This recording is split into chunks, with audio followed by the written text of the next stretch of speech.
We're going to do a brief update on the status of the Washington Avenue Bridge. Now, AASHTO, I don't want to go into too much detail, but stands for American Association of State Highway and Transportation Officials. It's the specification used to analyze transportation structures, in this case bridges. And they found that the girders in there, and those are the long beams that go transverse the lengthwise on the bridge, were very deep, and that the web on them, which is that vertical part, it's an I-beam with two flanges on the top and a web in between, that the flanges on the top and the web in between, because it was so deep and so narrow, there is a problem that it does not actually meet the present AASHTO design requirements. And that because it wasn't designed in accordance with the presently stipulated AASHTO specifications, that they really couldn't, using the code or using the spec, analyze the condition of that bridge. The bridge doesn't have a redundancy. In other words, at whatever point that it would fail all at once, essentially, or could fail all at once. And that doesn't say that it isn't safe now. It just says that at whatever level it is designed to operate at, the failure mode doesn't have redundancy now. And of course, this has become more of a concern now after the failure of the I-35W bridge. There is, in general, a categorization of bridges in those that are fracture critical or non-redundant and those that are redundant. So in this case, it's clear that this bridge is a fracture critical or non-redundant bridge. One of the reasons that we got a relatively rapid approval to proceed into preliminary engineering was because it was a very good-looking, solid alignment that we presented in the DEIS. And one of the reasons the Central Corridor has been stuck in the mud and not moving forward for a couple years is we couldn't get the federal government to approve the model that the Metropolitan Council was putting forward. They didn't think it was accurate. And never lose sight of what government's main goal should be, which is to protect, not to provide. Government is to protect, not to provide. And I kind of applaud the limited rhetoric I've heard.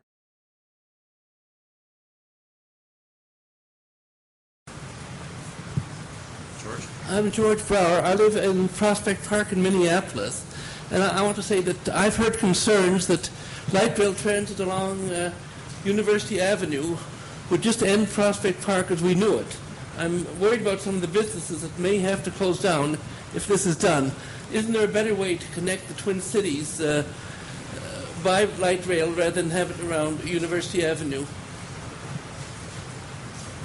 Thank you. The issue is the people who live in this district, Summit University, Frogtown, Hamlin, so forth, heavy concentration. Are you going to put up a red thing on me? Heavy concentration of residential people. And those numbers are being used to justify doing the light rail for ridership and so forth. So when you have those concentrations, how can you turn around and say that if you stop to pick people up in those areas, it slows the train down too much?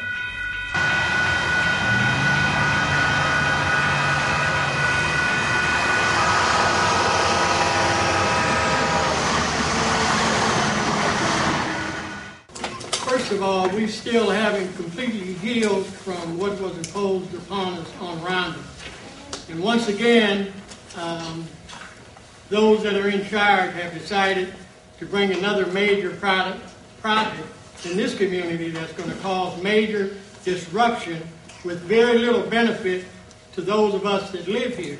And then to add insult to injury, you're going to build something that's going to go through this community and at the very least not offer the benefits that's going to be available to other folks that live outside of the community.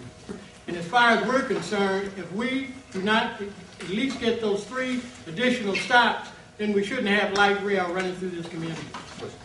I want this to be for the people, and if I'm going to use my support to give federal dollars for this project, then we're going to have more stops along University Avenue to take care of the people who really need this service. Well, I actually live just on the other side of University here on Charles Avenue, and I ride the 16A quite a bit. And I was talking to my wife just yesterday about the possibility of us spending $1 billion and it taking me longer to get somewhere as a result of it. We know who's on the Dancing for Stars and all these other things.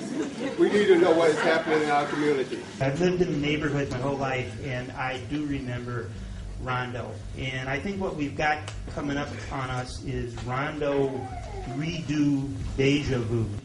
If we can't get the 3 stops, we need to be strong now and say we're against it. With so many elected officials at all levels supporting this so-called fight, why is it such a fight? Stops along Hamlin, Victoria, and Western, I think would tend to serve more of the people within this community. And I think that's kind of what the concern is. And my concern as the chair of the Summit University District Planning Council, District 8, is that the people in this community, the people that have to live with the train day in and day out in the middle of the night and so forth, hearing the screeching when it's turning or stopping or whatever, those people have to be served.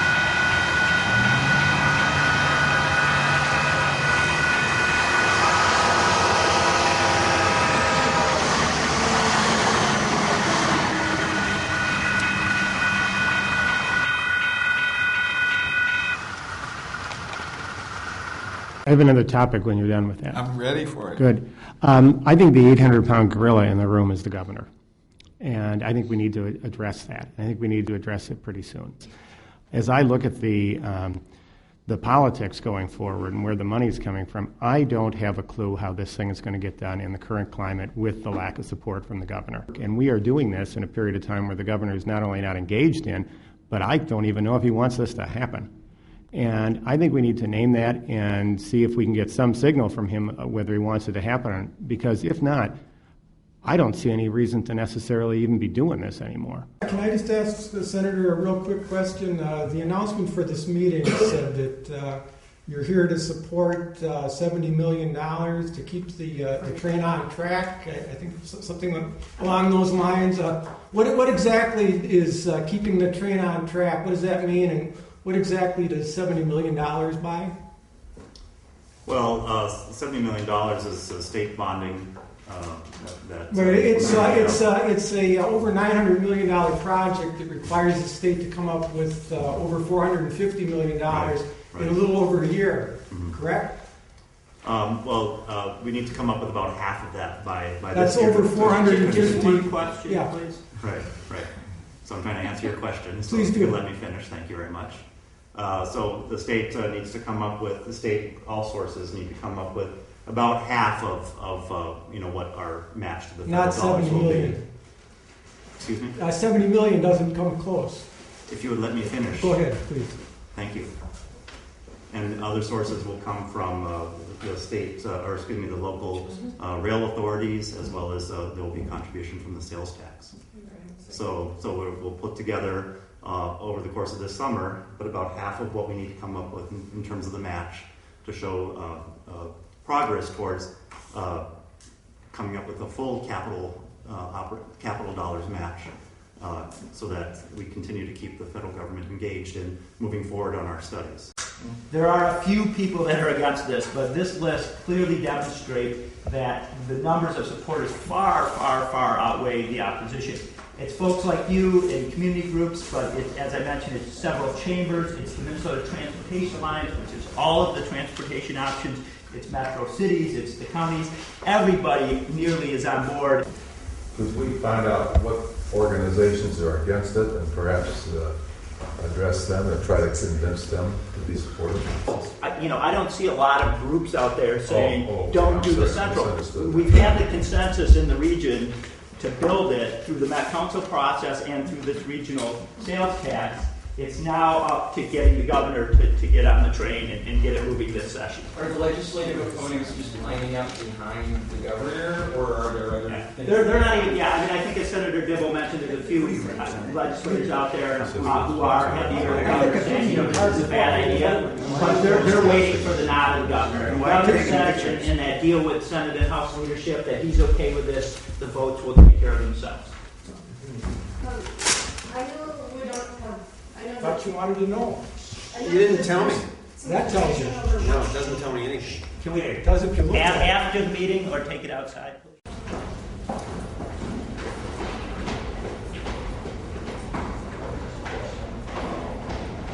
I was actually doing more travel throughout the Southeast, looking at a lot of our different major projects in the Southeast. Before that, I was high up before that. I'm Nakongo Sigalo, Community Outreach Coordinator.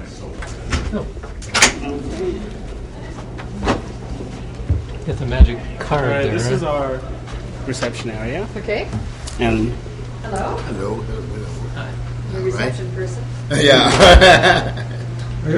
Are you working here or no? Yes. Yeah? Yes.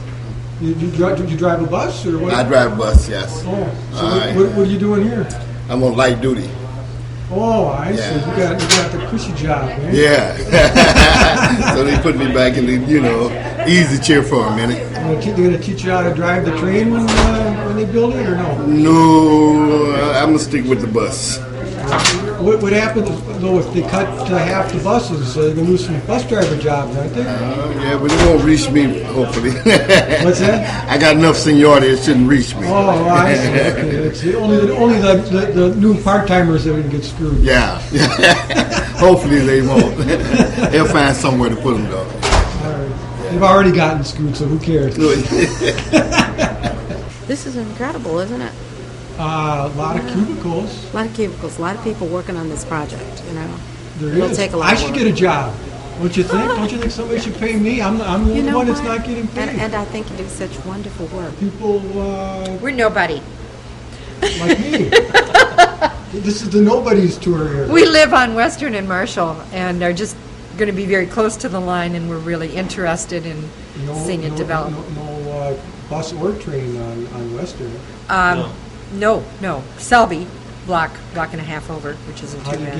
you get from Selby and Western to University in Lexington? Or wherever the Right. train's The gonna be? only thing you can do right now is take Selby all the way into Minneapolis Or down on to the bus. St. Paul. I keep on reading that you're building a light rail system. Are you the one that's responsible for that language, or is it just other people that are saying light rail system? Well, I think the whole Met Council talks about building a system, a light rail system. So No, but this Central Corridor project's not a light rail system. It's a light rail line. it would be part of a system. Yeah. Okay. What's the system? You know what? I need to talk to them. So just excuse me just a minute. I just Oh, the Met Council photographer. Can we walk over here? Sure. Just rather than here. Okay. What are you doing here? I'm the managing architect. The manager? I work with Dim Harris as a supporting consultant for Metropolitan All right. Council. Did you work in Dallas or Los Angeles? No, actually, or New Jersey or any of those places? I didn't. I worked about 15 years or so ago on this system when it was down the middle of '94.